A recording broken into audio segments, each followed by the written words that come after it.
Hi, this is Bonnie, and I am here with Nettle, also known as stinging nettle. Nettle's Latin name is Urtica dioica, I believe is how you say it. This is a very exciting spring green that herbalists and foragers love to see coming up. That is because it is an extremely nourishing plant that is more like food.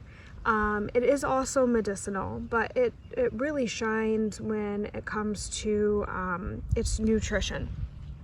So nettle is very high in vitamin C, vitamin A, calcium, magnesium, zinc, iron, cobalt, copper, potassium, B complex vitamins, and this plant even has protein in it. It also does have chlorophyll in it, which would make sense, right?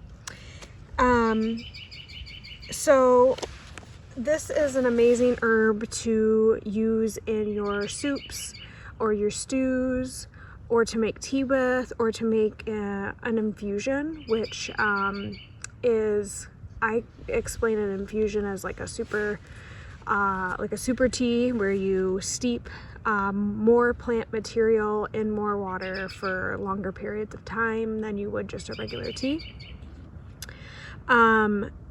Nettle is amazing for new mothers and their milk supply and their energy levels. It's really amazing for anybody that needs more nutrition in their life.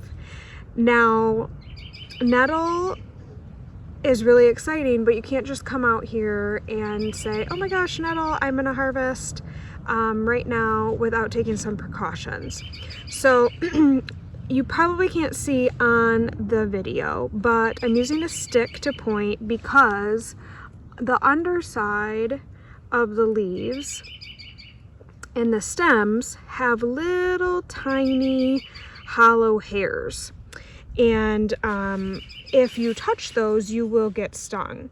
Inside of these hollow hairs are formic acid that I think it feels itchy and kind of tingly when you get stung by it.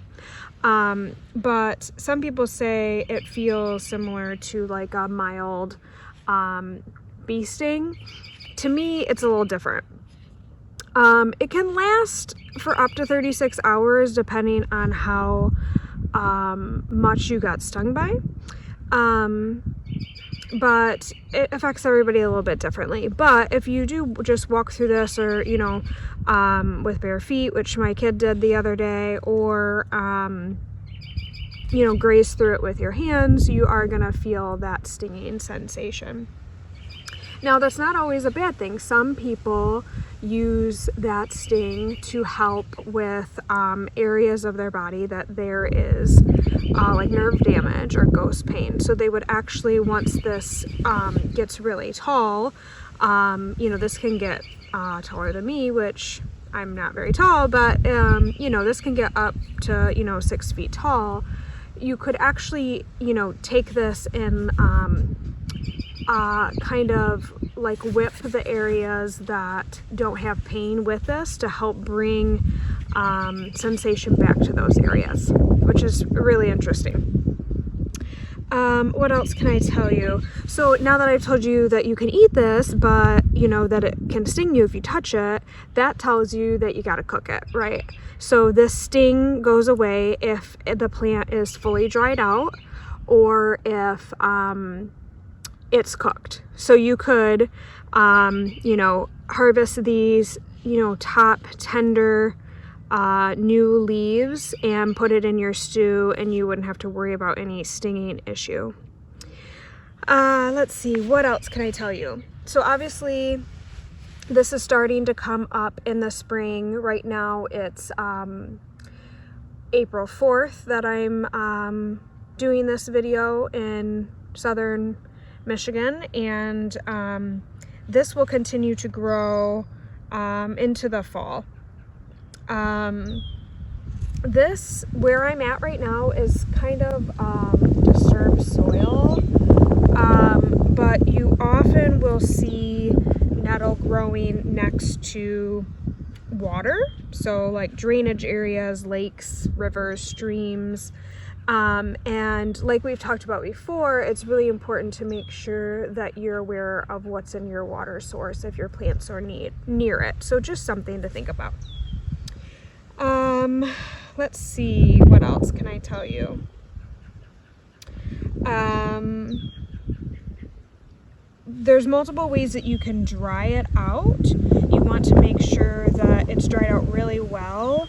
If it's not completely dry before you, like really any plant, if it's not completely dry before you store it, it could mold. So you don't want to just take this and put it in a jar and put a lid over it, right? But yeah, you could put it, some people use window screens to dry on. I like hanging my plants upside down in one of those like hamper type looking herb dryers. What else should I tell you about this? This is just such an amazing plant. If you do get stung by it, you can use some other plants to kind of neutralize its sting. I haven't done that. I've personally just like dealt with it, but I probably haven't got stung real bad just because I was like aware of the plant. But you could use jewelweed, or I've heard of people using like crushed dock leaves that would help take that away.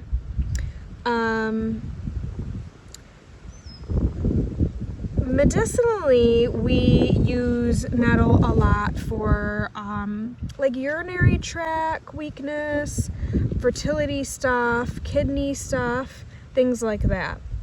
But overall, it's really a great spring herb that is local and seasonal to where you live, which is really important for your gut health and your circadian rhythm. So you could make a vinegar out of this and pull the minerals and the nutrients out, and then use that vinegar to make salad dressing or something like that.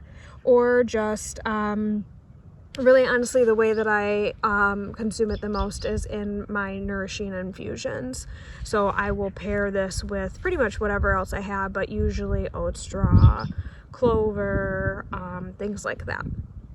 A little bit more about IDing. If you see on the outside of these leaves, it's very toothed or serrated. And you can see the little stingers underneath. But you can also use different things to help ID, like the fact that the leaves are opposite here. These two are opposite of each other. These two are opposite of each other. And underneath, you know, this is like pretty dark green. Underneath, it's lighter. They're very veined, if you can see that. When this does get flowers, it'll be kind of like clusters of small flowers at the top of the plant that will then turn into the seeds, and those seeds make a real good tincture for lots of things, especially helping you to not be in such a fight or flight mode. So, you know, really look into nettle. It's something that is around in our area, and it's just such an amazing herb. I'm so grateful to have it growing by my house, and honestly, I can never harvest enough of it to get through the year. So I do buy it as well, but get to know nettle. There's a saying that, you know, pretty much anything you're dealing with, start with nettle and it'll probably help. So I hope you enjoyed this. Let me know if you have any questions, and we'll talk soon.